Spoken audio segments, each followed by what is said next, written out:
Hello there, and welcome back to War Thunder. So today I have a very good gameplay for you, sent in by Deck 101 Ever, and he is playing the Jagdpanzer 470 V, and this is a tank destroyer that I recently featured playing it myself, and it is absolutely fun. But this gameplay is very different. First, it's played on a city map that I actually don't like. Second of all, the difference in result is just astonishing, but also kind of the playstyle, and many things have to do also with the game mode. This is simulator.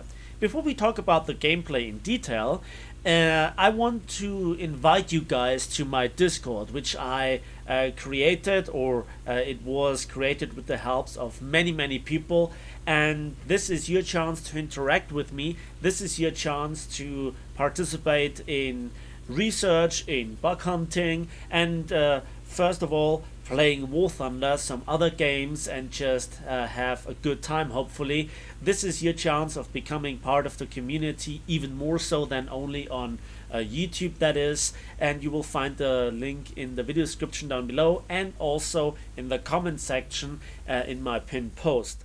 Now, this is your chance to help me develop the Discord in the early stages. This is now the official release, and there are many people to thank. Now we have to talk about the gameplay. So Deck 101 Ever is now entering the enemy team from the side, and yeah, he has here also a little bit of a problem. I think the replay was sent a few days ago, and meanwhile the replay has been corrupted with certain updates. So with one of the other replays that are recently featured, namely in the German Premium Churchill, I have some difficulties here with the gun sight. You could briefly see it. So whenever he goes into the gun sight, I take over control of the camera myself. First happy customer of the day is a T-34-85.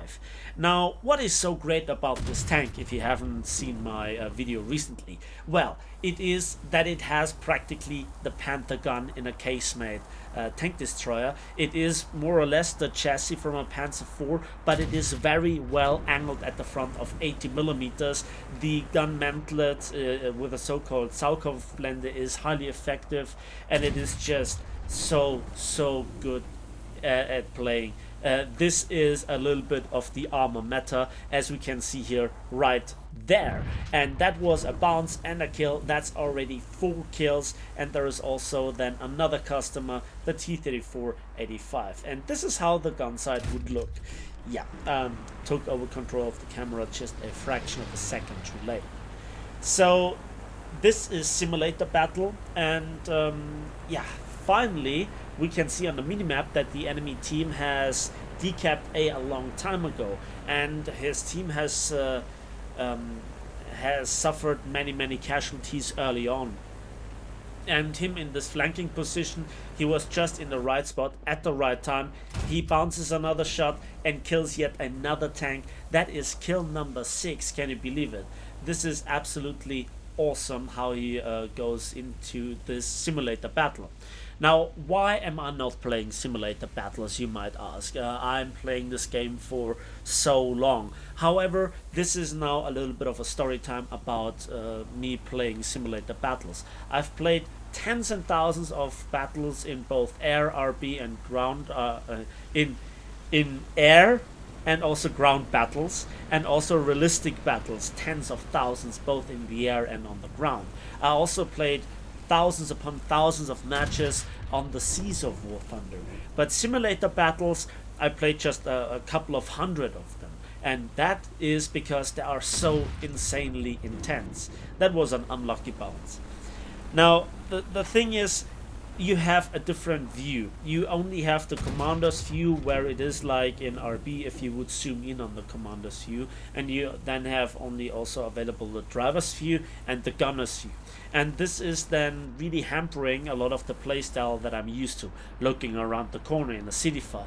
And so a city fight itself is extremely intense and leaves many things to sheer luck.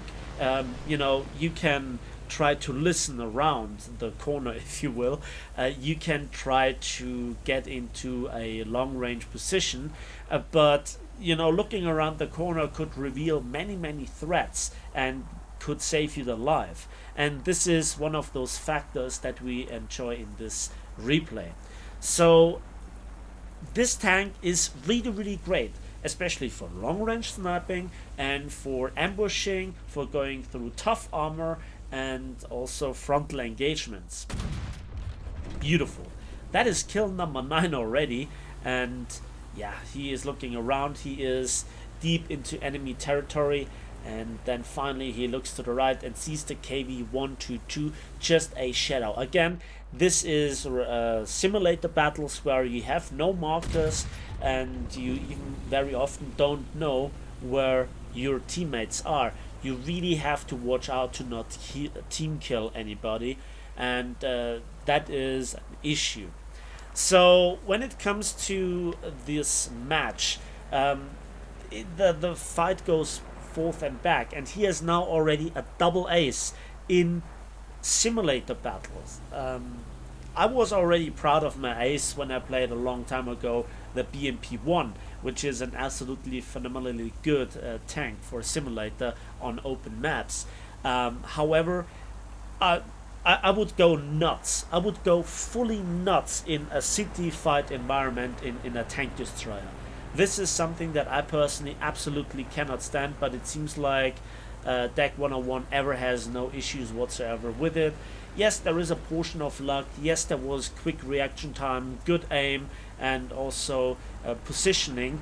But at the end of the day, for my playstyle, for what I think makes War Thunder great, city fights are too much RNG for both sides.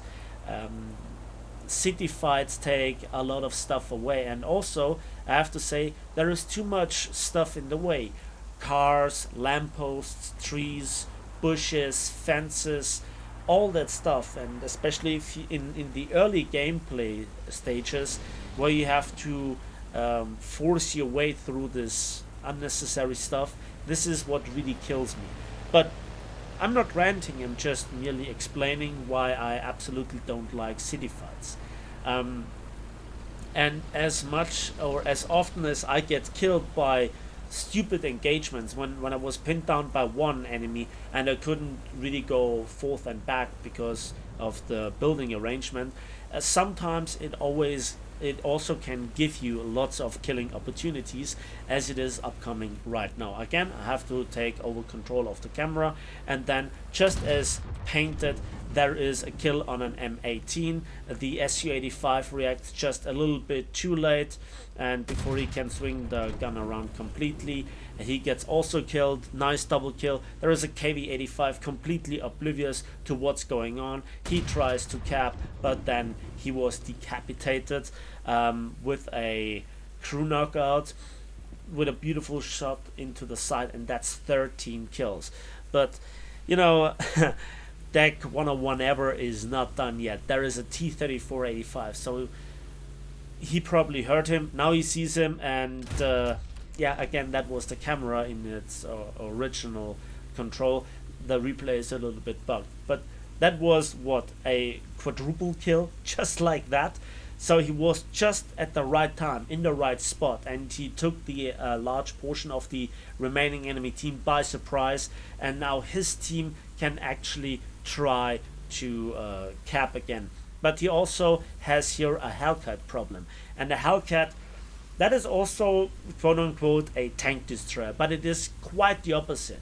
I mean, yes, it has also a very good gun, a 76mm, but it has practically no armor. It is prone to hull break by high explosive or heat shells, etc. And it also has a traversable turret, it's open top, so it's quite the opposite of this kind of armored, protected tank destroyer. And then he dunks the shell into the engine, which was surprisingly not a hull break, and then watch this shot. That then goes through the engine deck into the turret and then causes a hull break. Hull break currently in the game is so unpredictable that I don't know. Both times he hit the engine One time it only sets it on fire, and the other time it completely demolishes the tank. Your guess is as good as mine. So anyway, now that was his last shot of ammunition, and watch this. His team is about to cap, and there is the M4A3, and he saw him, and he couldn't do anything about it. And now he has to cap, and then he has to get back ammunition. And he points the gun in the most likely direction where an enemy will appear. But there is a T-34-85 130 meters behind him, and he has no idea that he is there. There's also an M16 on the other side that he actually spotted as well, but you know that SPA is not really a big threat at the moment. So he gets a few shells back, and the Panther is moving forwards already, so he has to keep up with that guy. And yeah, he is watching the scenario. After the 6th shell, he decides to get after to follow the Panther. So again, city fights, I just can't stand them, and this is one of those maps that I actually disliked in the map rotation, and I still get it way too often. But more and more we can see that this entire environment is completely destructible, that the glasses of the houses is breaking, walls are collapsing, stuff is driven over. This is more and more destructible environment, which was added years ago, and since then it has always been a little bit refined here and there. So the Panther has died to a side shot for the M4A3, and then this shell did nothing, and again he bounces the 76mm, and then he just caught the right pixel and killed the driver, and then he has all the time in the world to enter into the enemy tank another APCBC round, and that is his kill number 16. 16 kills.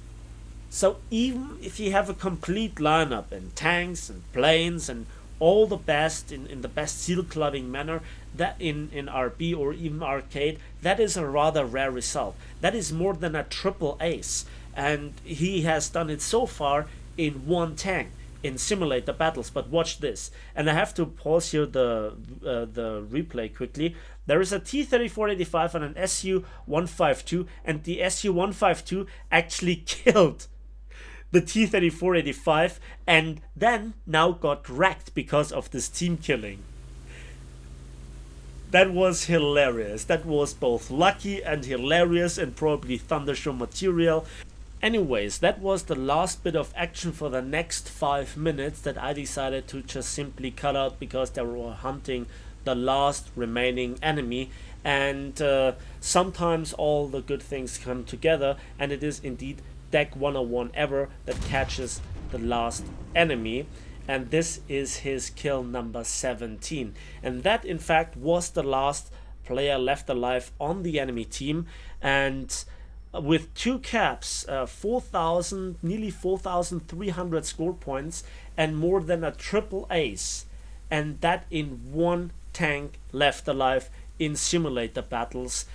One hell of a game. Thank you for sending in this replay. It was a pleasure to watch, and it was a pleasure to comment on.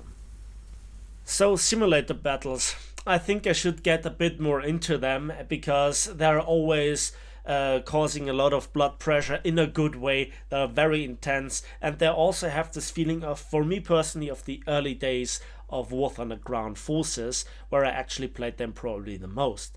So first place, 2 caps, 17 kills, no loss, and sadly that is the only result screenshot that we have, and I guess he earned quite a lot of Civilians and RP because he's also running a premium account.